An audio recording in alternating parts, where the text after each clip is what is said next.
여러분들 요새 주식 계좌 상황 어떠십니까?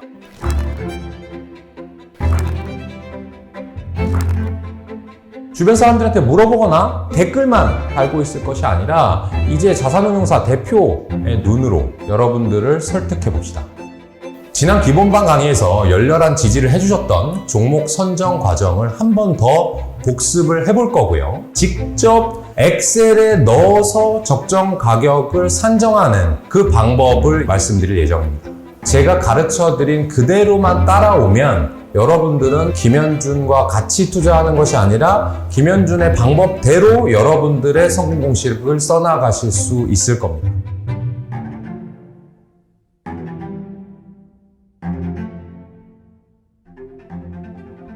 앞으로 수많은 종목 그리고 매일매일 변화하는 주가 앞에서 당당해집시다. 여러분들은 여러분의 돈은 반드시 주식으로 성공하셔야 됩니다. 이 강의는 제 이름을 걸고 하는 실전 투자 클래스입니다. 과장하지 않고 투자의 실제 과정을 알려드리는 강의입니다. 강의에서 뵙겠습니다. 작살나고 있는 중국 경제에 무슨 일이 있나? 얼마 전에 그 월스트리트 저널에서 중국 40년 이제 끝났다. 호황. 니네 그동안 많이 잘 살아줬지? 이제 큰일 났다. 요런 얘기가 나왔고요. 그리고 중국이 지금 문제가 뭔가 봤더니 이 디플레 공포에 빠져있대요. 이게 무슨 얘기인가 조금 이따 살펴보기로 하고, 또 이 얘기 빼놓을 수 없죠. 중국 부동산 업체가 지금 그때 말로 맛이 가고 있습니다. 그러면서 지금 되게 불안불안한 느낌을 주고 있어요. 우리나라가 중국이랑 굉장히 밀접하기 때문에 이거를 또 그냥 무시하고 넘어갈 수가 없고, 그래서 여러분들이 되게 많은 관심을 가지고 계신 것 같은데, 일단 오늘 방송 시작하기 전에 저희가 한 가지 당부를 드리자면, 제가 이렇게 유튜브에서 민심을 보면은 중국이 뭐 어렵단다 하면은 막 아이고 뭐 잘됐다 뭐 꽃이다 막 약간 이런 반응들이 있어요. 근데 솔직히 뭐 여기 있는 3명은 전부 다 이제 투자하는 사람들이고 하다 보니까 저희는 그런 건 별로 관심이 없거든요. 이게 실제로 어떤 영향을 줄지 이런 거에 관심이 많아요. 그래서 오늘은 그런 어떤 뭐 감정적 대응보다는 진짜 현재 상황과 그리고 내가 이걸 주식 투자할 때 어떻게 바라봐야 되는지를 두 분의 목소리를 빌어서 여러분들께 소개해드린 시간이 될 테니까 끝까지 시청해주시면 좋을 것 같습니다. 내용을 좀 찾아보면 일단 실업률이 장난 아닙니다. 그 중국이 안 좋다 안 좋다는 여러 가지 이유들이 있는데, 그 중에 이제 첫 번째 지표가 청년 실업률이 말도 못해요. 근데 사실 우리나라도 최근 한 10년, 20년 동안 계속 청년 실업률이 높다, 청년들이 뭐 일자리를 얻기가 어렵다 이런 말들이 나오잖아요. 이게 이제 고도 성장이 마무리되는 시기에 보통 나오는 일인데, 중국의 청년 실업률이 20%를 넘었고 6월달 이후로는 아예 발표를 안 합니다. 이게 너무 안 좋아지니까. 지금 두 번째로 물가 상승률이죠. 지금 전 세계적으로 코로나 이후에 풀린 돈 때문에 인플레가 심하다 이런 말이 나오고 있는 지경인데, 여기는 지금 마이너스예요. 저희 보면은 파란색이 소비자 물가 지수고 빨간색이 생산자 물가 지수인데 둘 다 되게 안 좋습니다. 0 이하예요. 이런 나라가 없습니다, 지금. 그리고 마지막으로 좀 전에 말씀드렸던 부동산. 지금 중국은 빈집 천지입니다. 그리고 막 공사가 중단되고요. 우리나라 부동산 하락장에서 많이 봐왔던 그 입주 예정자들이 이 집이 분양가 밑으로 떨어졌기 때문에 절대 우리는 받아들일 수 없다. 할인 분양에서 입주하는 사람들 막 길에 누워가지고 맞고 막 이런 일들이 지금 벌어지고 있어요. 그렇다 보니까 이 경제 지표를 한눈에 연합뉴스에서 정리해 준 건데 다 지금 바닥을 기고 있습니다. 판매 증가, 생산 증가, 청년 실업률 안 좋은 것만 올라가고요. 물가 상승률 이런 거는 진짜 마이너스고, 경제 성장률도 굉장히 전망이 어두워지고 있어요. 정리하면 청년 실업률이 높다. 그리고 세계 경제와는 다르게 지금 디플레 우려가 나오고 있다. 중국 GDP의 30% 정도가 부동산이라고 하더라고요. 근데 그 부동산 시장이 너무너무 안 좋아지고 있다. 왜 이렇게 안 좋게 흘러갈까? 이유가 뭘까 봤는데, 일단 여러 가지가 있는데, 일단 미국과의 관계가 영향을 주고 있는 것 같습니다. 미국이 이제 바이든 대통령도 야 니네 중국 까불지 마. 이 트럼프 때부터 이어졌던 그 둘 사이의 그런 갈등들이 실질적 조치로 이어지고 있대요. 그래서 좀 정리해보면 내년부터 미국 기업이나 펀드가 첨단 반도체나 양자 컴퓨터 분야, 그러니까 첨단 산업 분야죠. 이쪽에 중국 기업에 돈이 되더라도 투자하지 마라. 쉽게 말하면 중국 죽이기를 하려고 하는 거죠. 그리고 두 번째는 반도체 기술 기업에 투자할 경우에는 신고를 해라. 그 얘기는 뭐냐면 그냥 신고 거절하면 못하는 거예요. 우리가 다 볼 거야 이거고요. 여기에 이제 안보 관련된 부분까지 엮여 있는 거죠. 왜냐면 첨단 산업은 이제 뭐 사례를 보면은 중국 전기차 안 받는다 우리. 이게 영국인가에서 나온 건데, 중국 전기차가 우리나라 돌아다니면서 카메라로 찍고 하면은 나중에 얘들이 우리한테 무슨 짓 할 줄 어떻게 알아? 나는 니네를 못 믿겠는데? 지금 약간 이런 거고요. 그러다 보니까 중국도 가만히 있지 않습니다. 이게 중국의 어떤 도시인데 거기서 이렇게 해놨어요. 저 가운데 보이시죠? 테슬라? 우리 테슬라 하지마. 테슬라 들어와서 찍지마. 지금 이런 상황으로 가고 있습니다. 갈등이 심하죠. 그리고 또 하나는 아까 말씀드린 부동산인데 지금 저 상태에서 멈춰있는 게 너무 많아요. 중국이 또 보통 큽니까? 엄청 크잖아요. 부동산발 경기 불안이 있고 우리나라 정부도 중국 경제에 막 상황반을 지금 만들겠다. 그리고 작년, 재작년쯤에 헝다라는 기업이 있는데 헝다는 그룹이거든요. 그러니까 뭐냐면 우리나라 대기업처럼 계열사가 많아요. 그 중에 부동산 디벨롭을 하는 회사가 하나가 있는데 걔가 이제 사실상 파산을 했고 그리고 비구이 위안이라고 해서 우리나라 말로 벽개원 이렇게 읽더라고요. 저 비구이 위안은 반대로 부동산만 하는 회사입니다. 근데 저 회사도 지금 완전히 맛이 갔어요. 저는 이제 부동산 투자자이기 때문에 제가 내용을 좀 뜯어봤는데 기업을 운영할 때 돈이 나올 수 있는 구멍이 자본시장, 그 다음에 채권 발행, 그 다음에 대출 이거거든요. 그 세 개가 다 막혀 있어요. 지금 중국의 부동산 기업들은. 그래서 앞으로도 계속해서 중국 부동산 기업들이 막 부도가 나고 어려워질 거다. 그리고 그거를 중국 정부가 그리는 큰 그림이라고 보시는 분들도 있더라고요. 왜냐면 중국 그 경제를 지탱하는 세 가지 축이 자본시장은 미국의 한 5분의 1 수준밖에 안 된대요. 발달이 늦으니까 상대적으로. 그래서 부동산, 그 다음에 제조업, 그 다음에 서비스업인데 중국 정부에서 판단을 했대요. 우리가 이 상태에서 더 높은 수준으로 성장하기 위해서는 부동산을 죽이고 제조업에서 경쟁력이 있어야 된다. 그리고 부동산이 지금 너무 오랫동안 올라가면서 저쪽에 버블이 있다고 판단을 해서 부동산을 한번 정리하고 좀 부실한 애들은 다 그냥 망하게 내버려 두고 돈을 제조업 쪽으로 몰아주겠다. 그러니까 약간 이런 식으로 해석하시는 분들도 있어요. 자, 그러면 요런 상태거든요. 지금 가볍게 들을 수가 없죠. 지금 중국 경제 상황이. 여기서 첫 번째 제가 두 분께 질문을 드리고 싶습니다. 지금까지 벌어진 상황은 이런데 이러다 보니까 사람들이 약간 그 중국 주식 투자 이전부터 뭐 많진 않더라도 하시던 분들도 있고 이런 일이 터질 때마다 와, 씨 미치겠다. 이거 우리나라 주식은 답이 없는 것 같아서 해외 주식 좀 해보려고 하는데 해외 주식은 또 이런 일이 생기네.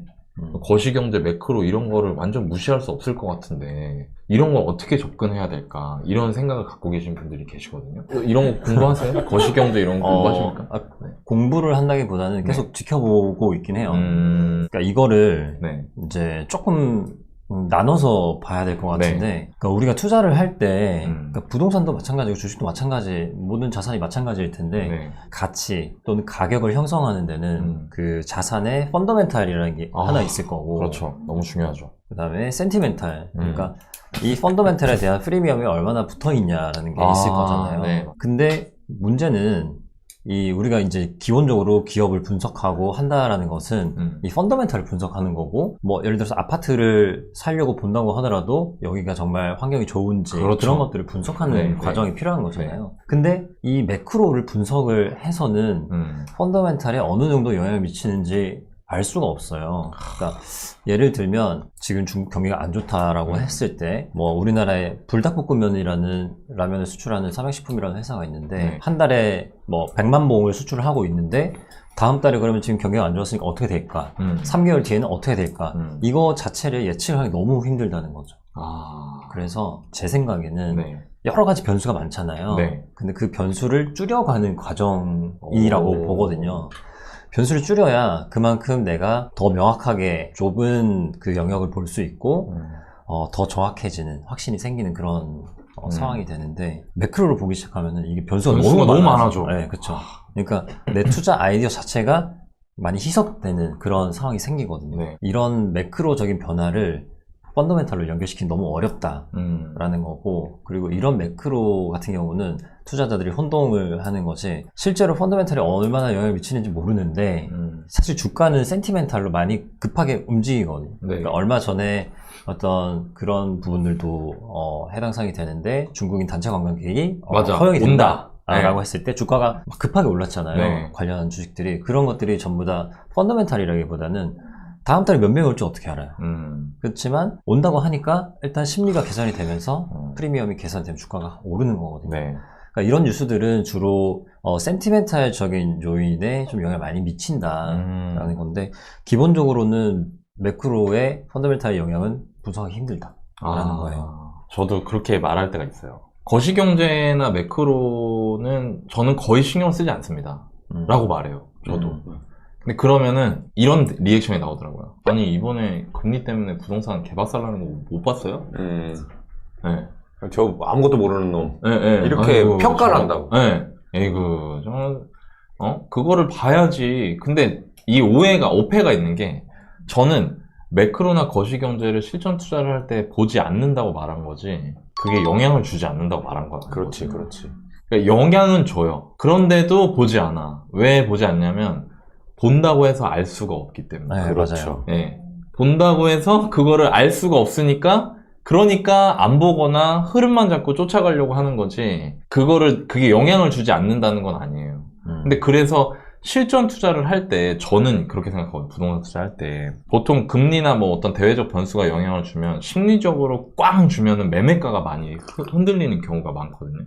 그러면서 이제 뭐 이번처럼 지금 전세 같은 경우에도 유동화, 그러니까 대출이 들어와 있는 영역이 됐기 때문에 금리의 영향을 받고 금리가 급하게 오를 때 전세금이 떨어지는 경우가 있어요. 그럼 저는 이제 만약에 금리가 내가 생각한 거 이상의 범위로 출렁거렸을 때는 전세금이 떨어질 수 있으니까 현금 여력을 확보하고 투자를 해야겠다. 이런 식으로 대응책을 마련하거든요. 주식 투자를 하실 때 두 분이 거시경제의 변화에 대응할 수 있는 방법들을 갖고 계신 게 있을까요? 저희 회사 같은 경우는 네. 내부적으로 어떤 그 지표를 가지고 네. 현금 비중을 조절하는 기준이 있어요. 뭐 정확하게는 뭐 네. 말씀을 드릴 수는 네, 없지만 그렇죠. 기본적으로 OECD 경기 선행 지표가 네. 있잖아요. 그게 이제 기본적으로 전체 글로벌 경기 흐름을 네. 미리 보여주는 거기 때문에 네. 뭐 여러 나라 주식시장의 주가 지수와 동행하는 경향이 있거든요. 그래서 그 부분을 보면서 네. 물론 이것만 보는 건 아닙니다. 네. 네.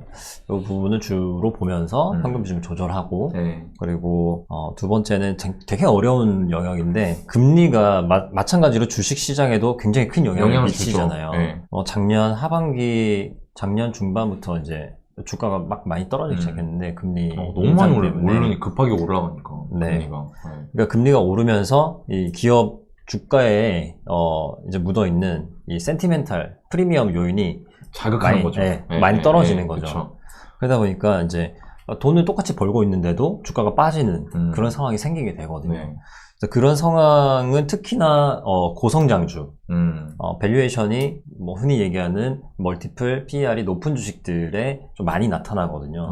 그래서 그런 시기에는 높은 멀티플의 주식들은 조심을 해야 되고 지금과 같은 경우는 좀 반대의 상황이 됐어요. 그런 주식들, 빅테크나 이런 네. 주식들이 주가가 좀 많이 빠졌었고 네. 지금 좀 반등을 하긴 했지만 그래도 플랫폼 주식이라든지 인터넷 관련된 주식들은 아직도 많이 빠져있는 주식들이 많아요, 네, 주가가. 그렇죠. 그래서 그런 주식들은 좀 저희도 관심 있게 계속 보고 있거든요.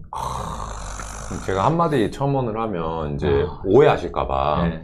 더퍼블릭 자산운용이 지금 정호성 대표가 얘기한 대로 몇 가지 거시경제 지표를 봐요. 네. 그걸 가지고 현금 비중을 조절한다고 그랬거든요. 네.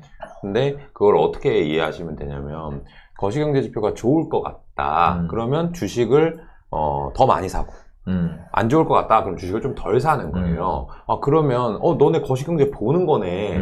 매크로에 따라서 투자 의사결정이 바뀌는 거네. 라고 이제 생각하실 수 있잖아요. 네. 근데 그게 아니에요. 그거는 왜 그렇게 하는 거냐 하면 저희는 저희 돈만 할 때는요. 저희 돈은 네. 그런 걸 안 봅니다. 아예 안 보고 이 기업이 정말 이익이 폭발적으로 늘어날 거냐. 그래서 주가가 1, 2년 이내에 뭐 2배, 3배, 5배 오를 거냐. 를 점검하고 그게 맞다라고 하면은 현금 다 털어가지고 주식을 사고 그렇지. 빚내서 주식을 사요. 근데 저희는 일반 투자자의 돈을 받아서 네, 운용하잖아요.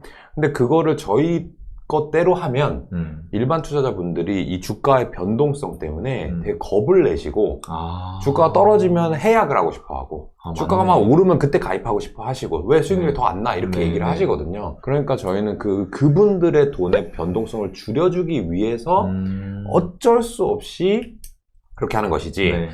실제로 저희가 주식을 그렇게 하는 게 아니고 여러분들이 만약에 저희 회사에 돈을 맡기는 게 아니라 저희의 방송이나 이런 걸로 공부를 하고 주식을 직접 하실 네. 거라면 네. 사실 말씀하신 대로 저희는 주식할 때도 네. 이 거시경제 지표가 반드시 기업에 영향을 주지만 그 영향을 주는 것보다 더 큰 변수들을 우리가 예측할 수 있는 범위에 있는 기업이라면 네. 투자를 하고 아니면 안 할 정도로 실제 기업을 선택하거나 매수 매도를 누르는 데 있어서는 안 본다라고 단언할 수 있어요. 그래서 더 퍼블릭 자산운용이 많이 안 좋을 때도 덜 잃으시는 거구나. 그렇죠. 근데 그렇잖아요. 그거는 네. 이거 할 말이 많은데요. 네, 네. 저희 하락장 때 되게 잘하거든요. 그러니까요. 근데 최근에 지난달 같은 경우는 네. 주가가 막 되게 많이 떨어졌잖아요. 네, 네. 그럼 저희는 거의 안 떨어져요. 네. 근데 고객들은 그건 또 까먹고요. 네. 올라갈 때. 오를 때 왜 못 더 따라가면 하느냐. 또 뭐라고 엄청 합니다. 그래서 근데 펀드를 잘 못 골라 그 사람들이 막 오를 때 막 따라가고 그거 이제 네. 그것만 자랑하는 회사 막 가입했다가 네. 잃고 나면 또 뭐라고 하고 실제로 저희는 그냥 나는 근데 여기다 돈 조용조용 가고 맡기고 싶은데. 있거든요. 네. 아, 제 돈 좀 받아주면 안 돼요? 고민 중에 아니 이게 제가 그런 생각이 들었어요. 아니, 그러니까 저는 지금 두 분은 회사 운영하고 있지만 저는 운영 안 하고 있고 제가 만약에 그냥 돈을 갖고 있는데 내가 어떤 투자를 나 혼자서 할 수 있는 부분이 있어요. 저처럼. 전 부동산 혼자 할 수 있잖아요. 근데 내가 포트폴리오를 나누고 싶어. 저도 좀 나누고 싶은 생각이 들거든요.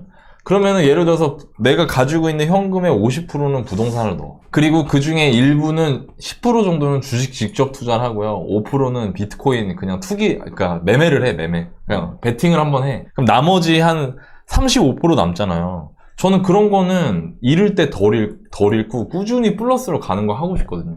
그러니까 그런 관점으로 접근해 주시면 좋을 것 같아요. 근데 사람들이 보통 그렇게 안 하고 내 돈을 다 넣고 이게 당장 당장 넣은 날부터 시장보다 더 에코프로보다 더 올라야 돼. 네. 그렇죠. 근데 그러면 약간 펀드가 애매해질 것 같고요. 근데 저는 그게 두 분이 운영하시는 자금이 꾸준히 불어나는 이유는 그런 투자 철학이나 투자관에 동의하시는 분들이 많이 늘어나고 있기 때문인 것 같아요. 맞아요. 그리고 저도 그게 실제로는 개인으로서는 되게 좋은 선택이 될 수 있다고 생각을 합니다. 지금 상황이 이렇다 보니까 제가 이거 여쭤본 이유가 이것 때문이에요. 중국도 삽니다. 그러니까 이런 거 있잖아, 이런 거. 야, 위기야? 위기는 뭐야? 기회야. 이거 알지, 이거? 책에서 배웠다. 나 책에서 봤어. 나 구해줘고 주식에서 봤어. 위기는 기회의 다른 말이라고 봤어. 에라, 중국 주식씨 그냥 하자. 에? 그리고 이거는 진짜 그냥 정말 감으로 하시는 분들인데 어느 정도 좀 찾아보시는 분들이 이런 얘기 하시는 분도 봤어요. 제가 오늘 방송 중에 봤는데 아까 제가 말씀드린 것처럼 그러니까 중국 경제의 3대 축은 GDP의 큰 세 가지 덩어리가 부동산, 서비스업, 그리고 제조업이래요.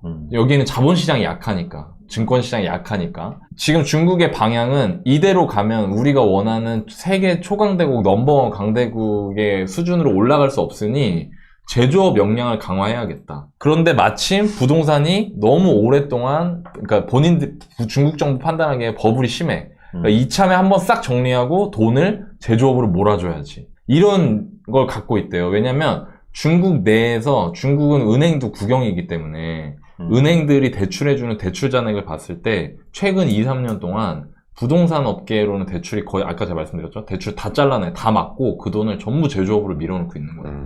그러니까 이런 걸 보니까 이 정도 공부하면 딱 그런 생각 들 거 아닙니까? 저도 그거 보자마자 뭐 했냐면 그 샤오미 주가부터 찾아봤거든요. 샤오미가 제조업이잖아요. 그러니까 이런 식으로 접근하시는 분들이 있단 말이에요. 근데 되게 웃긴 게 중국 부동산 위기 관련주를 샀대요. 그래서 뭐 컨트리가든 홍다물업, 홍다차. 홍다물업이랑 홍다차는 사실 부동산 관련주가 아니고 그냥 홍다가 붙어있어서 사신 거거든요. 여기서 또 궁금한 게 있습니다. 지금 사람들이 이런 생각하는 사람들이 있단 말이에요. 이게 합리적인 건가? 이런 식으로 접근하는 게. 그리고 두 분이 혹시 중국 투자 해보셨는지 그리고 어떻게 관심을 가지게 돼서 하시게 됐는지 그런 거 한번 여쭤보고 싶습니다. 근데 제가 보니까 네. 지금 약간 조금 오해의 소지가 있을 수 있는 게 그 매수 금액이 네. 1억 혹은 1억 미만이거든요. 아, 네. 그러니까 금액이 너무 작아요? 네, 너무 작아요. 아, 저거는 뭐 사람들이 샀다 말하기가 어려운 거죠. 네, 샀다고 아. 하기가 조금 네. 뭐 한두 명이 사면 저렇게 되는 정도? 아, 네, 그렇네요. 되게 적은 숫자의 네. 매수자, 투자자이거나 뭐 되게 일부인 그런 상황일 것 같아요. 근데 네. 어쨌든 저런 사람들이 있다라는 네. 거죠. 역발상을 한다. 네, 그렇죠, 그렇죠. 네. 네. 위기는 역발상. 아, 네, 이런 생각. 근데 역발상은 되게 합리적인 방식이라고 생각하거든요. 왜냐하면 아까 말씀드렸듯이 매크로는 어떤 영향을 미칠지 예측을 하기 힘들잖아요. 네.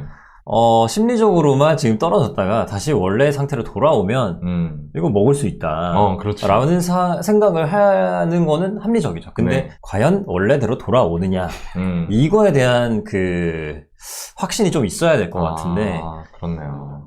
중국 경제가 지금 이런 위기가 불식될 만한 네. 그런 상황으로 다시 돌아갈까?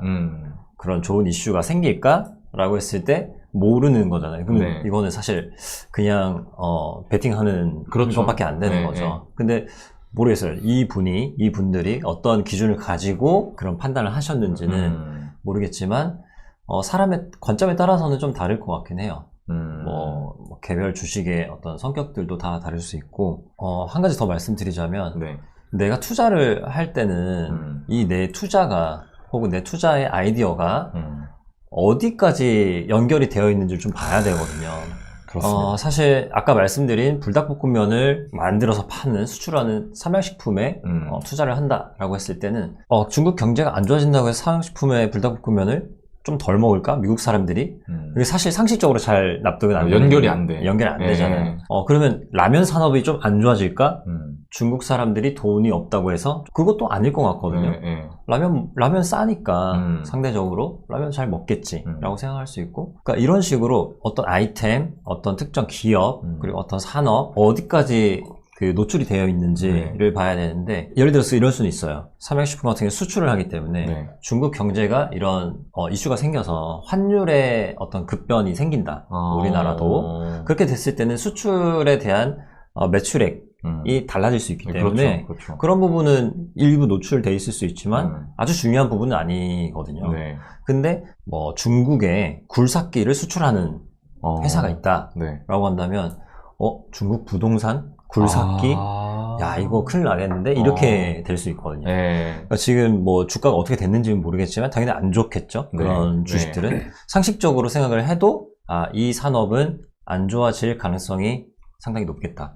왜냐하면 부동산이 안 좋은데 부동산 회사들이 거기 투자를 앞으로 더 할 수 없을 거고, 투자를 안 하면 굴삭기를 안 살 거고, 그럼 굴삭기 판매량이 줄어들 거고, 이건 상식적으로 생각할 수 있는 거기 때문에, 그러니까 노출이 얼마나 되어 있냐라는 게 중요한 거죠. 그러니까 정리하면은 너무 단순하게 생각할 게 아니라 조금 더 내가 생각했던 투자 아이디어로부터 현실에서 벌어지는 일까지 그 단계마다 꼼꼼하게 확인을 해보고 그 과정들이 넘어가는 게 맞는지를 확인해보는 게 필요하다는 거잖아요. 네, 맞습니다. 그게 아니면은 그냥 그 역발상이라는 게 성공이 운에 맡겨지는 거잖아요. 그냥. 네. 그렇죠. 그렇죠.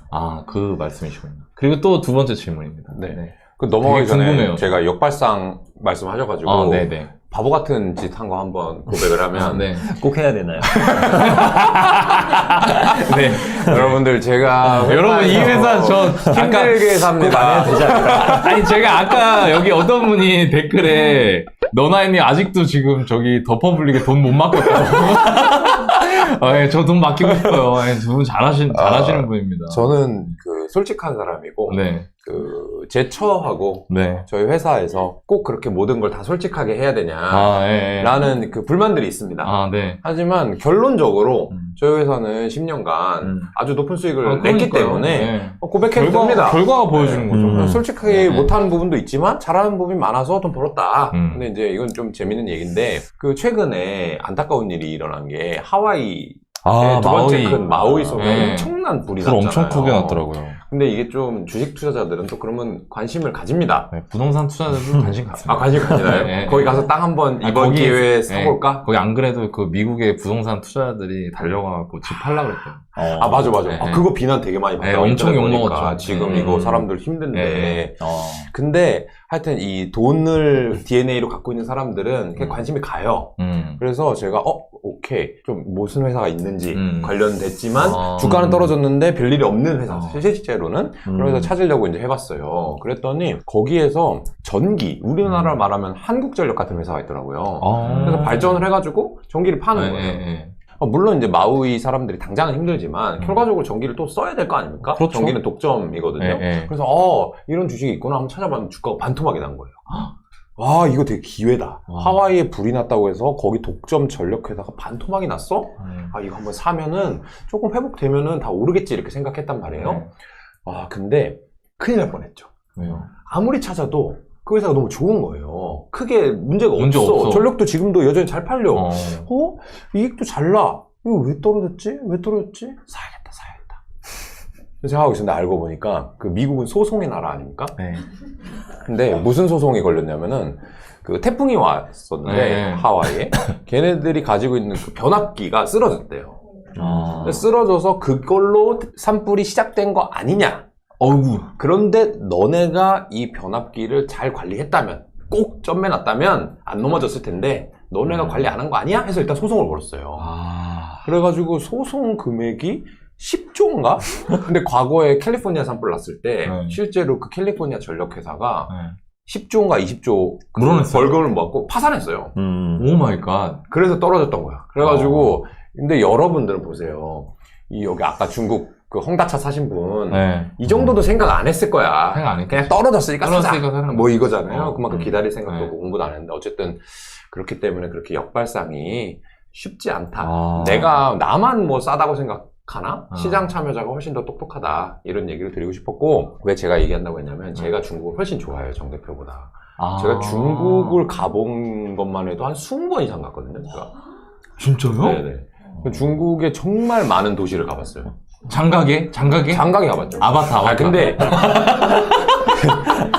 그런 관광은 제가 거의 안 갔고요. 장가게 갔지만 저는 거의 다 출장. 중국 진짜요? 기업들 미팅하러. 우와, 되게 멋있다, 대표님. 20대 중반에 시작했는데 중반부터 계속해서 갔어요. 그래서 정말 여러분들은 안 가보셨을 그런 도시도 막 가보고 그래서 아까 보는 그 아파트들 있잖아요. 건설하는 거. 그때도 그렇게 유령 도시가 많았어요. 왜냐면 그 땅 팔아가지고 지역 정부가 그걸로 이제 뭐 중국 하려고. 경제 발전을 했던 거예요. 그래서 맞아요. 그랬던 건데 어쨌든 근데 왜 관심을 가졌냐? 근데 그럴 수밖에 없는 게 더펄릭 자산운용은 기업이 성장하는 걸 좋아해요. 근데 기업이 성장하는데 쉬운 방법이 뭐냐? 그 나라가 성장하고 맞네. 그 나라의 인구가 늘어나고 그 나라의 경제 그 소득 수준이 올라가면 자연스럽게 커져요 기업들이. 맞아. 그러니까 우리나라의 자동차보다 중국의 자동차, 우리나라의 부동산보다 중국의 부동산, 우리나라 핸드폰 회사보다 중국의 핸드폰 회사가 더 관심이 가지게 마련이에요. 그래서 저는 당연히 관심을 가졌는데 결과만 말씀드리면 대부분 큰 실패했어요. 제가 중국 투자로. 진짜요? 네. 이 중국이 그 규제라든지 또는 이런 윤리성 이런 것들이 되게 떨어져요. 변수가 너무 많구나. 그래서 제가 생각한 건 여기 사람이 많고 얘네들 소득 수준이 올라가면 우리나라처럼 이 제품들이 나중에 많이 팔리겠지? 그러면 얘는 대박 나겠지? 이렇게 했는데 그 메커니즘이 작동을 안 해요. 다 작동을 안 하고요. 심지어 하나만 큰 사례를 말씀드리면 상장 폐지된 주식 중에 중국 고섬이라는 주식이 있어요. 고섬이요? 네, 고섬 찾아보시면 상장 폐지가 됐거든요. 근데 제가 그 주식을 살 뻔했는데 다행히 안 샀어요. 다행이다. 왜냐면 제가 고섬 출장을 갔다 왔어요. 갔다 와가지고 너무 좋은 거예요, 이 고섬이. 그래가지고 저 예전에 다니던 VIP 투자자분, 지금 VIP 자산운용의 대표님들한테 보고를 했어요. 이거 꼭 사야 된다. 그래서 제가 보고서 이름이 아직도 기억나. 뭔데요? 거기가 이제 그 복건성이라는 데 있거든요. 우리나라 도로 말 뭐 경상도 이런 데. 복건성의 왕이야. 내가 쓴 제목이. 그래서 그 보고를 냈더니 대표님들이 너무 좋아하잖아. 이 젊은 매니저 이놈이 갔다 와가지고는 복건성의 왕을 찾아왔어. 그래가지고 발표해. 그랬는데 다행히 제가 그 다음날 저기 경북 안동인가에 출장했었어요. OCI 머트리얼즈인가 해서 특수가스 반도체 회사가 있었는데 거기 출장이 잡혀 있어가지고 대표님 저 이제 출장 갔다 와서 말씀드리겠습니다. 수요일날 말씀드릴게요 했거든요. 근데 화요일날 거래 정지가 되고 못 사고 그게 그냥 상장 폐지가 됐는데 이게 어떤 스토리가 있냐면요. 제가 그 회사 갔다 그랬잖아요. 중국 고섬에 가서 걔네 공장도 보고요. 사람들이 이제 중국 못 믿는다 자꾸 하니까 어떤 것까지 보여줬냐면 저희가 돈이 정말 있는 회사입니다 라고 하려고 은행 가서 투자자가 직접 가가지고 직원들 데려가서 너네 이거 잔고 내역서 뽑아줘 하는 거 우리가 지켜봤어요. 근데 나중에 어떤 거였냐면은 제가 분명 공장을 봤거든요. 그 공장이 남의 거야? 렌트 스튜디오예요. 말하자면 이건 사기 아니야? 완전 사기. 미쳤다 진짜. 그러고 은행 직원을 매수를 해서 우리가 갈 것 같으니까 해놓고 한국 투자자 가면 잔고증명서 이렇게 구라로 해줘? 했던 거예요. 그러니까 한국 투자자, 한국 거래소, 무슨 뭐 회계사 다 속은 거지. 김현준 포함해가지고. 그런 일을 겪고 나니까 하면 안 되겠다라는 생각이 들지만 저는 지금도 중국 주식 하나 가지고 있거든요. 네. 이 매력을 끊지 못해요. 왜요? 계속 성장하니까. 그래서 지금도 하나 투자 중이긴 해요. 중국을 좋아해. 그러네. 근데 계속 그런 거 있잖아요. 금사정 대표는 지금 금사빠. 네. 금사빠인데 만약에 혹시 동생 있죠? 네, 동생 있어요. 동생이 남자예요, 여자예요? 남자예요. 여기 남자인데 금사빠야. 근데 자꾸 좀 꽃뱀한테만 속는 거야, 맨날. 근데 또, 형, 나 여친 사겠어. 뭐, 이번에 진짜야 했는데, 나이님이 볼 때는, 분명히 또 꽃뱀인데도, 이번에 진짜야. 정말 참하지 않아? 형, 얘 진짜 성실한 애야. 이런 식으로 맨날 속는. 그게 접니다. 하지만 연봉리 20%로. 네. 12년 동안 963%를 했다는 것은 거짓이 아니다. 지금 오성 대표님이 옆에서 저 어느 정도까지는 그냥 본인 얘기할 거 정리하시다가 중간 넘어가니까 아니 굳이 10년 전 얘기를 저는 솔직합니다, 여러분.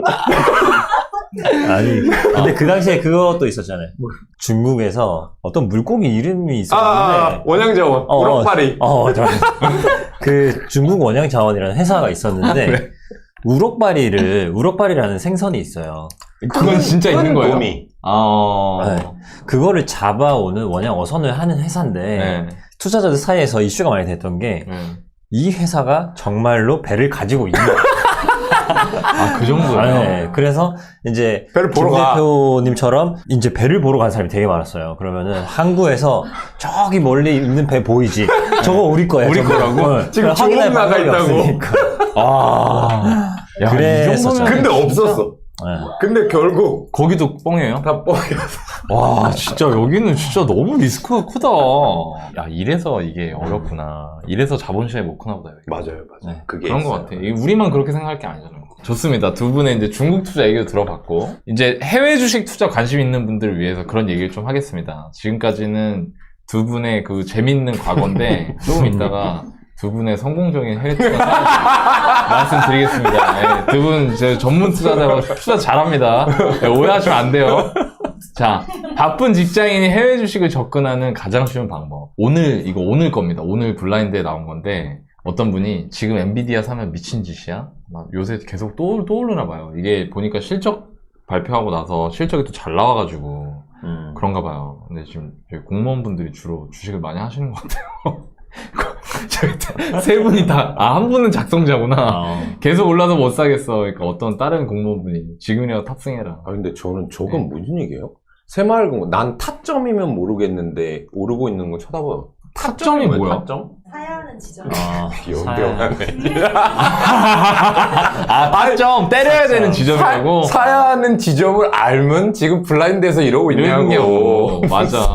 워렌 버핏이지.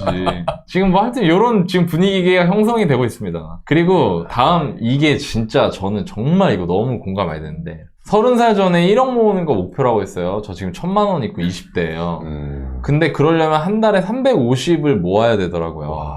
네. 근데 월급이 300이에요? 근데 월급이 새우 300 초반이에요. 그래서 이건 저는 30살 전에 1억 모으는 게 어려울 것 같아요. 근데 난 이게 너무 이 친구가 너무 기특했어. 왜냐면 보통 저런 상황이면 에라 씨 나는 30살 전에 1억은 죽었다 깨나도 안 되겠네 이러거든요. 그치 그냥 쓰자 뭐. 근데 방법을 고민한 거야. 그 방법이 세 가지가 있어요. 첫 번째, 월급 받을 때마다 S&P ETF로 산다. 적립식 투자 얘기하시는 거죠. ETF 적립식 투자. 두 번째, 1,000만 원 모으고 일단 1,000만 원은 그냥 생짜로 모아. 생자 모아서 국장 혹은 미장 투자한다. 해외 주식. 세 번째는 1,000만 원 모을 때마다 코인 몰빵 친다.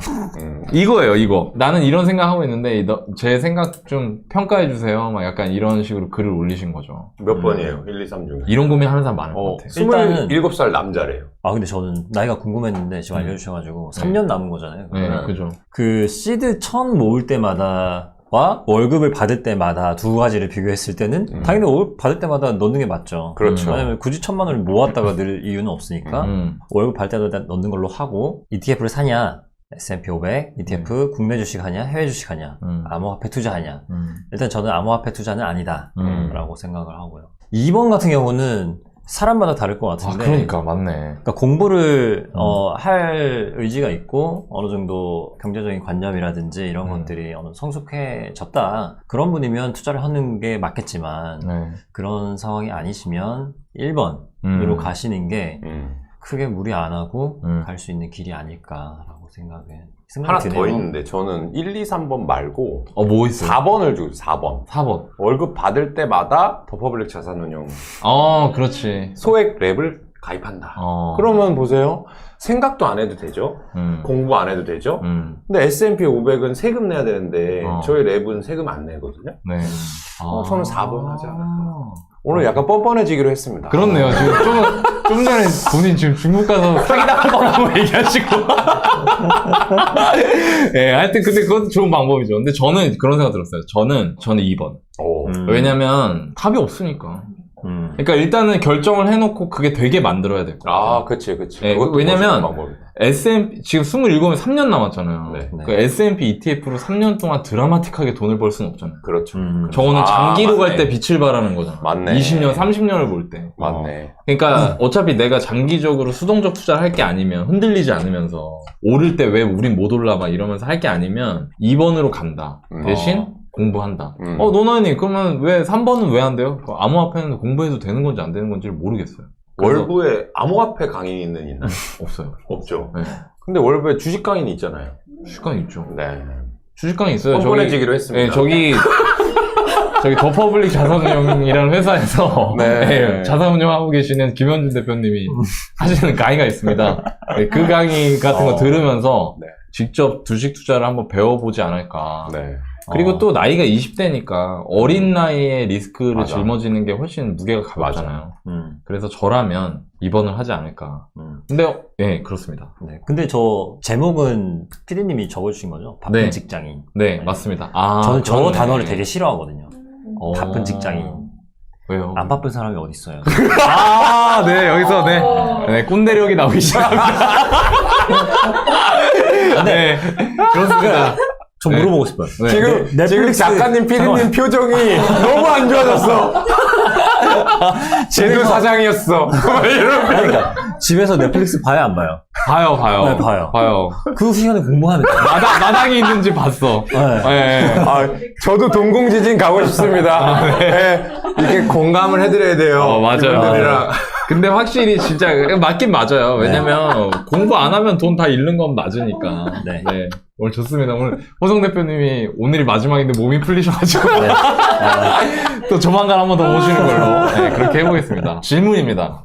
중국뿐만 아니라 해외 주식에 관심이 많아요. 네, 그런데 이런 얘기 하시는 분들이 많더라고요. 저희 영상 댓글 보면은 국내 주식은 하는 거 아닙니다. 주식할 거면 미장해. 맞아. 근데 뭐 이유가 없어. 그냥 한 줄만 써 있어. 국내 아직도 하냐? 국장 아직도 하냐? 야, 정신 차리고 미장해라. 막 이렇게 한 줄만 써 있어. 맞아. 이유가 없어. 그러니까 사람들이 내가 주식 공부하려는 사람들이 그거 보면서 막 헷갈려. 자꾸 그런 얘기를 하니까 국내 주식은 답이 없습니다. 막 이런 거 써 있으니까. 맞아. 근데 두 분은 제가 얘기를 들어보니 중국에 하셨으면 당연히 다른 나라 하셨을 거 아니에요.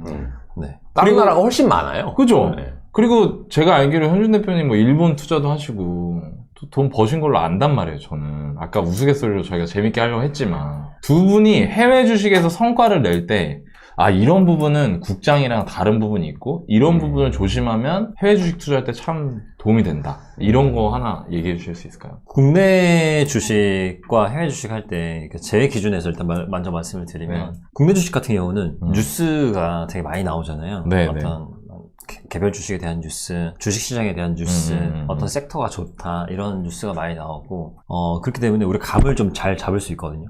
지금 미용기기 산업이 되게 좋은 것 같아. 실제로 성장률도 좋고 이것과 관련된 기업들 주가도 좋아. 네. 이렇게 알 수 있거든요. 쉽게. 기사도 많이 나오고. 근데 해외 주식 같은 경우는 봤을 때 어렵구나. 그거를 좀 보기가 힘든 부분이 그렇네요. 있어요. 그래서 네. 그 분위기라는 게 있잖아요. 또 분위기라는 게 있고 시장 환경이죠. 다른 말로 하면 그런 것들을 참고를 좀 할 필요가 조금은 있는데 그런 거 없이 나는 내 주식만 영어로 된 거를 막 읽다 보면은 거기에 약간 매몰되는 경향이 있거든요. 그래서 그런 부분을 좀 조심해야 될 것 같아요. 왜냐면 아파트 투자를 하더라도 네. 내가 어디 꽂혔어. 예를 들어서. 그러면 다른 거 못 보고 야, 나는 무조건 여기야. 맞네. 그렇게 되는 경우가 있을 거잖아요. 네. 그런 상황을 좀 주의를 해야 되지 않을까 싶어요. 왜냐면 맞아. 해외 주식은 더군다나 국내 주식보다 종류의 수가 너무 많기 때문에 내가 어떤 주식을 찾더라도 그거보다 좋은 비즈니스를 하는 회사가 있을 가능성이 있거든요. 네. 그러니까 라면을 생산하는 회사가 있다, 삼양식품이 있다. 그러면 삼양식품보다 좋은 라면 회사가 또 있을 수 있거든요. 맞아요. 일본에 있을 수 있고, 뭐 말레이시아에 있을 수도 있고. 그러니까 너무 많이 봐야 된다는 거죠. 선택지가 넓어지니까. 장점이자 단점. 해외 주식으로 돈 벌어본 사례 딱 한번 얘기해 주세요. 저희가 밖에 많이 얘기하는 사례인데요.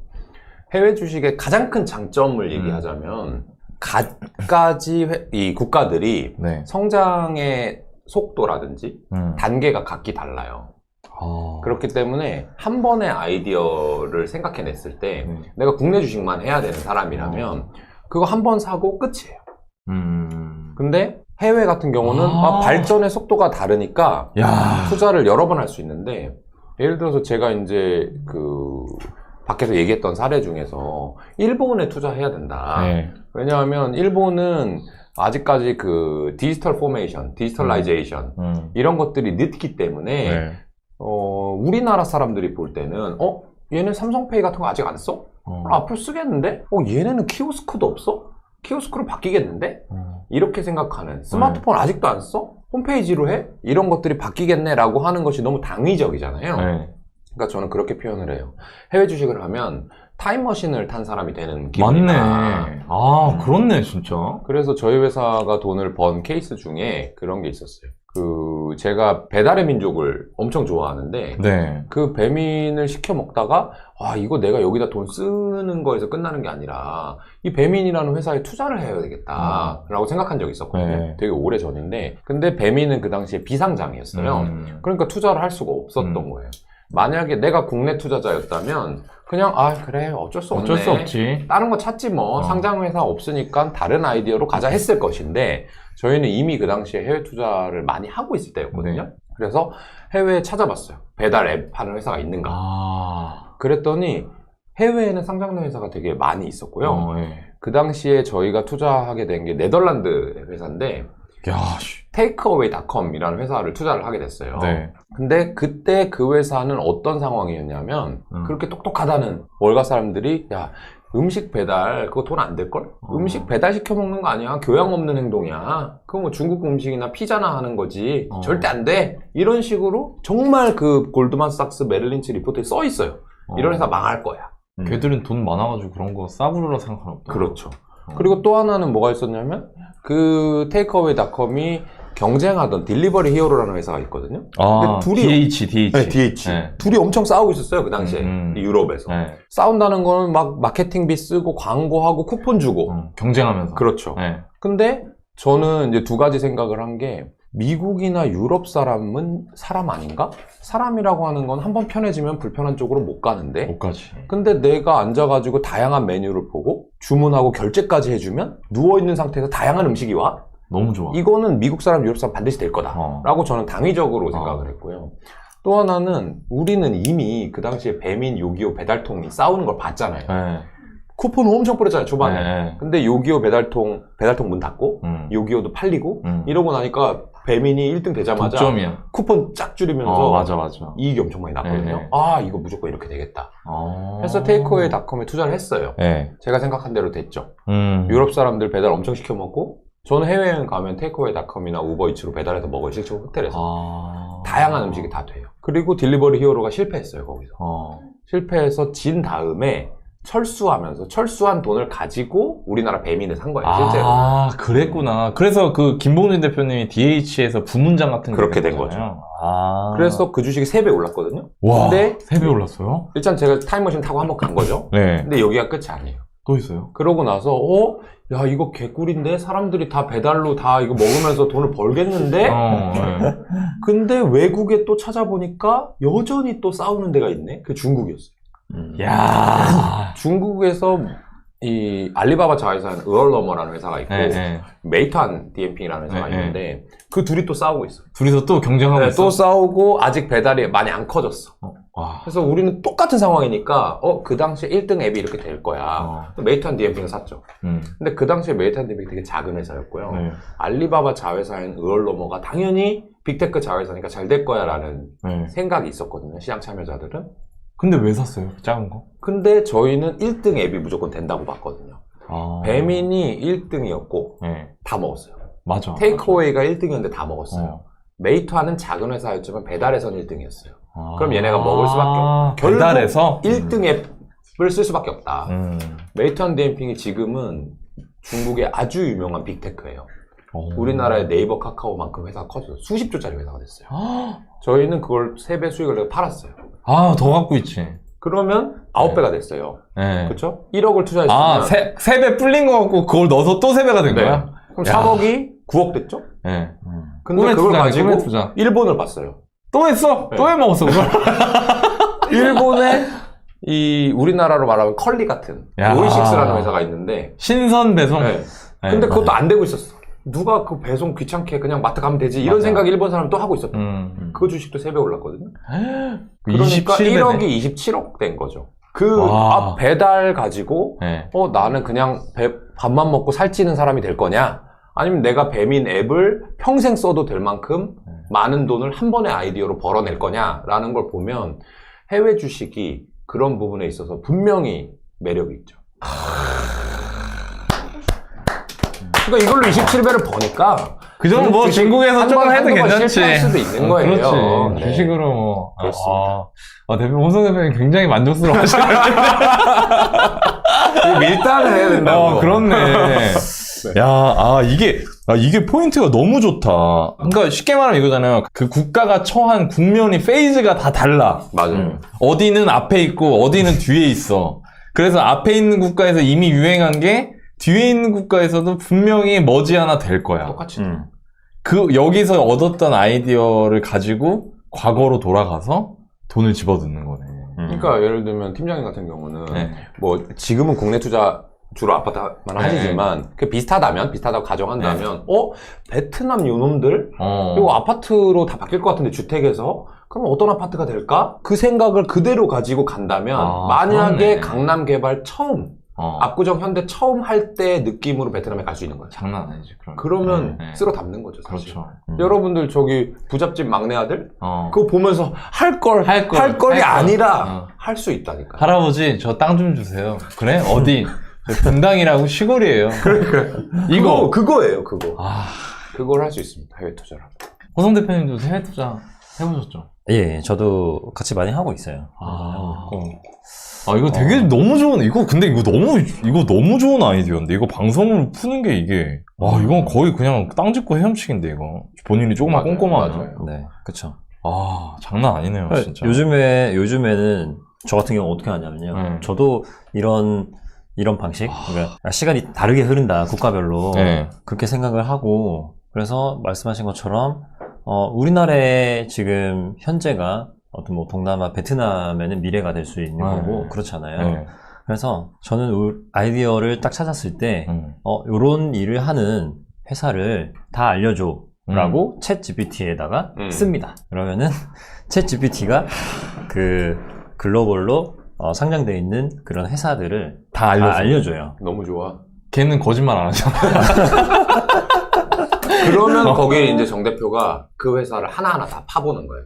네. 10개를 알려줬으면 그냥 사는 게 아니라 10개를 리스트업 하는 게 어렵잖아요. 수만 개 회사니까. 그러니까. 그거를 이제 그때부터 분석을 시작하는 거. 아, 진짜 오늘 방송 진짜 너무 대박이다, 이거 진짜. 저 같은 경우는 카지노는 네. 되게 좋은 비즈니스만 딱 본다면 네. 그건 이제 도덕적인 거 이런 거를 제외하고 네. 비즈니스만 본다면 망할 수가 없죠. 망할 수가 없는 네. 비즈니스고 너무 좋은 네. 비즈니스다라고 생각을 하는데 이 재밌는 게 있어요. 네.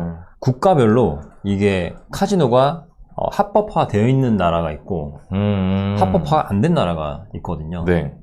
합법화된 나라와 합법화가 안 된 나라의 차이점은 뭐냐면 합법화된 나라에서는 네. 어떤 플랫폼들이 있겠죠, 당연히. 네. 그러면은 뭐 외국인 관광객이라든지 이걸 가잖아요. 네. 그럼 가면 어떻게 되냐? 돈을 뺏기는 거거든요, 사실. 네. 그렇죠. 그러면은 우리나라도 돈 뺏어야지 하면서 합법화 시키는 거란 말이에요. 근데 이게 그 온라인 쪽에서는 네. 굉장히 좀 활발하게 일어나고 있어요. 그 유럽 같은 경우는 네. 온라인 카지노라는 게 스포츠 베팅 회사들이 많잖아요. 네. 그런 회사들이 다 합법화거든요. 합법이에요? 토토 이런 거? 네, 그래서 유럽은 다 완전 합법. 토토가 합법이에요. 거기. 네, 우리나라는 아니잖아요. 우리나라는 아니죠. 우리나라는 정부 하나만 할 수 있는 거고. 네네, 그렇죠. 야, 근데 이 유럽도 원래는 다 합법이 아니었고 네. 독일부터 시작해서 일부 국가만 합법화되어 있었는데 일부 국가만 합법화가 되어 있으면 생기는 문제가 너무 쉽게 그 그렇지. 나라에 온라인을 돈을 접속을 잃잖아. 해가지고 맞아, 맞아. 돈을 주는 거예요. 그러니까 국부 유출. 국부 유출이 되는 거죠, 외화가. 진짜 신기하다. 그래서 네. 이게 어떻게 되냐면은 한 나라가 합법화되고 그 다음 또 주변에 합법화되고 계속 합법화가 퍼지는 번져. 네, 그렇죠. 나만 뺏길 수 없어. 맞아, 맞아. 그러면은 이게 독일에 있는 어떤 플랫폼 회사가 잘 됐다가 네. 그 다음에 네덜란드에 있는 회사가 잘 됐다가 영국에 있는 회사가 잘 됐다가 이런 식으로 가거든요. 그러니까 이게 되게 빠르게 일어나거든요. 네. 그래서 그 회사 이름은 다 설명을 못 드리는데 네. 말씀 못 드리는데 그 중에 하나가 스웨덴에 있는 에볼루션 게이밍이라고 있어요. 네. 이 회사는 그 온라인 카지노에서 한 번 더 혁신을 일으킨 회사인데 약간 뭐라고 하지? 라이브 스트리밍 방식으로 하거든요. 그래서 대박이다, 진짜. 유튜브로 카지노 시켜주는 거예요. 그렇죠. 제가 여기서 카드를 깔아 드릴 테니까 보시는 분들 베팅하세요 이렇게 하는 거거든요. 미쳤다. 네. 아, 근데 이 회사가 신력이다, 정말. 와. 이 회사가 원래 제가 처음 봤을 때 한 시가총액 1조 정도 됐었는데 네. 지금 한 30조 아마 그럴 거예요. 엄청 많이 올랐어요. 저희도 이 회사에 투자를 했고 30배까지는 아니지만 그래도 한 5배, 6배 정도 수익을 봤었고요. 그래서 역시. 근데 이런 주식들이 네. 계속 있어요. 지금도 있어요. 지금 남미가 진행 중이거든요. 네. 네, 남미는 아직 저도 안 찾아봤는데 네. 남미 한번 찾아보시면 네. 뭐 기회가 있을 거라고. 아니, 저는 안 찾아보고 그냥 돈 좀 맡길게요.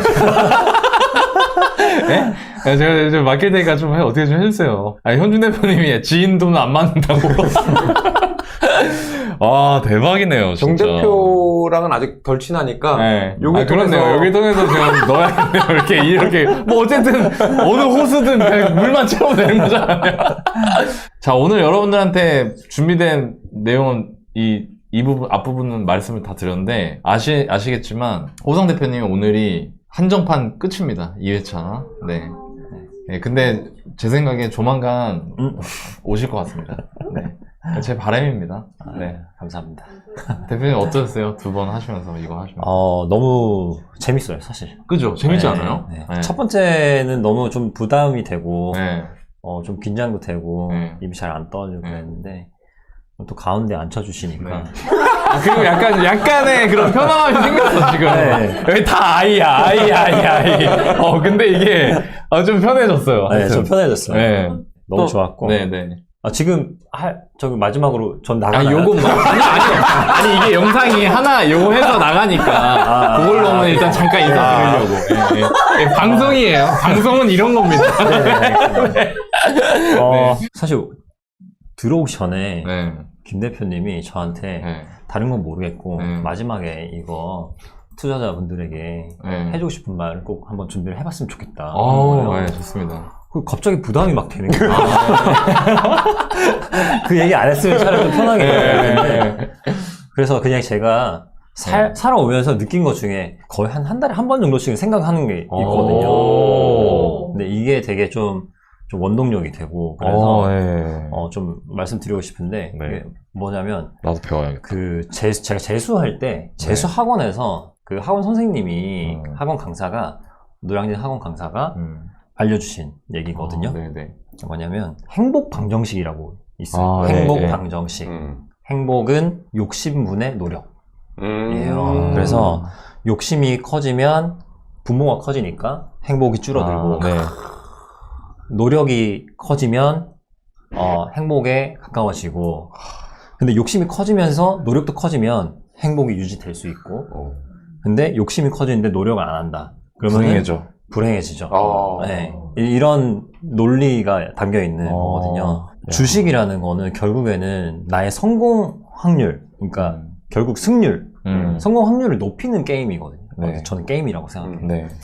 성공하려면 확률을 높이려면 어떻게 해야 될까라는 거를 이제 생각하면 단순해요. 노력하는 것밖에 없잖아요. 사실 어떤 투자에 대해서 공부를 한다든지 경험을 한다든지 공부를 어쨌든 간에 하는 방법밖에 없는데 나는 비트코인, 코인으로 혹은 2차 전지로 답을 먹고 싶어 라고 욕심은 내지만 그에 상응하는 노력을 안 한다면 불행해지는 거예요, 사실은. 그래서 저희 블라인드 이런 데도 보면은 그분 혹시 책 내셨나요? 그분요? 네. 강사님. 교과서. 그럼 이걸로 안 냈죠? 참고서. 이걸로 안 냈죠. 제가 써도 되나요? 이거 근데 이거 진짜 너무 진짜 진한 공감이 된다, 진짜. 근데 저는 그 느낌이 들었어요. 노력이 분자잖아요. 네. 근데 노력을 하면 행복해진다 그랬잖아요. 근데 사실 일반 사람들은 노력하는 걸 싫어해요. 노력하면 힘들고 바쁘고 그게 불행하다고 생각해. 근데 사실은 아닌 거지. 그렇죠. 사실 행복을 위해서는 노력을 하는 시간이 반드시 있어야 되는 거지. 노력을 안 하고서도 행복해질 수 있는 방법이 있긴 하죠. 욕심을 줄이면 되지. 그렇죠. 산으로 들어가시면 돼요. 그러니까. 그러니까 그 한 4가지 변수, 그러니까 4가지 시나리오 중에서 하나를 선택하시면 되거든요. 근데 저는 욕심을 내고 그만큼 노력을 더 하면 행복해질 수 있다. 라고 생각하기 때문에 여러분들도 그렇게 하셨으면 좋겠어요. 아니 난 이게 되게 와닿는 게 대표님 회사 창립하신 지 얼마나 되신 거죠? 지금 한 13년 정도 됐죠. 네. 너무 공감이 돼. 얼마나 힘들었을까. 진짜 제 욕심이 많아서 그래요. 제가 느끼는 거 무슨 말인지 아시잖아요. 왜 울려고 그러는 거예요? 또? 아니 약간 아직 사연도 안 이거 했는데 왜 우는 거야? 아니 내가 너무 진한 공감인데 아니 왜냐면 너무 힘드니까. 이게 너무 힘들잖아 진짜. 노력하는 게 사실 힘들어. 아니에요. 노력하는 거는 힘들지 않거든요. 근데 노력하는 건 힘들지 않은데 욕심이 끝이 없어요, 사람이. 맞아요. 오늘 명언 장난 아니에요. 남이, 그러니까 주변에 주식 잘하는 사람들 많을 거잖아요. 맞아. 저번 주에 나왔던 SBW도 그렇고. 그죠. 근데 주변에 이제 그런 사람들을 보면은, 나도 잘하고 싶다. 잘해서, 주식을 잘하는 사람이 되고 싶다. 그냥 이거 생각밖에 안 드는 거예요. 그게 욕심이잖아요. 근데 지금 현실은 그거랑 다르니까. 내가 그 욕심에 계속 끌려서 노력을 해야 되기 때문에 노력을 하는 것 자체는 어렵진 않은데 계속 내 욕심에 끌려가는 느낌이 드니까 그게 이제 사업을 하면서 힘들었던 거죠. 그러면서 매번 그 생각을 하신 거잖아요. 막 내가 힘든 일이 있을 때마다 내가 지금 너무 큰 욕심을 부리는 건가? 내 노력이 너무 부족한 건 아닌가? 그러니까 전 그 포인트가 너무 와닿아서 왜냐면 그럴 때마다 사람이 이게 가라앉을 때가 있잖아요. 그만하고 싶고 이 정도면 충분한 것 같은 생각이 들고 또 그러자니 또 아쉽고 근데 그런 거를 13년을 잘 해서 좋은 회사를 일구셨고 또 그래서 저는 되게 너무 좋게 생각해요. 이 두 분이 얼마나 좋은 파트너입니까? 이런 파트너하고 같이 회사를 한다는 게 저도 너바나님하고 또 같이 시작했던 멤버들이 있거든요. 그분들은 회사가 잘 되고 안 되고와 무관하게 평생 갈 사람들이라 생각하는 게 있거든요. 공감이 많이 됐고 많은 분들한테도 도움이 될 것 같고 여러분들이 주식 투자를 하시면서 뭔가 고민이 되는 지점이나 힘들다고 느껴질 때 한 번쯤 떠올려 볼 만한 좋은 얘기를 해주신 것 같습니다. 네. 여러분들 요새 주식 계좌 상황 어떠십니까?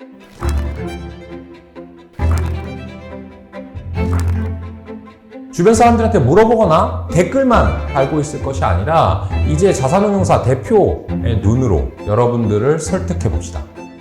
지난 기본반 강의에서 열렬한 지지를 해주셨던 종목 선정 과정을 한 번 더 복습을 해볼 거고요. 직접 엑셀에 넣어서 적정 가격을 산정하는 그 방법을 말씀드릴 예정입니다. 제가 가르쳐드린 그대로만 따라오면 여러분들은 김현준과 같이 투자하는 것이 아니라 김현준의 방법대로 여러분들의 성공 공식을 써나가실 수 있을 겁니다.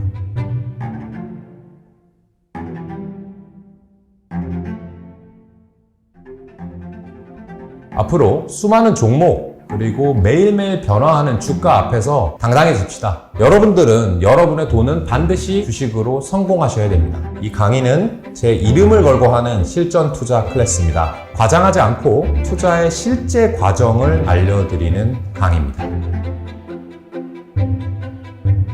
강의에서 뵙겠습니다.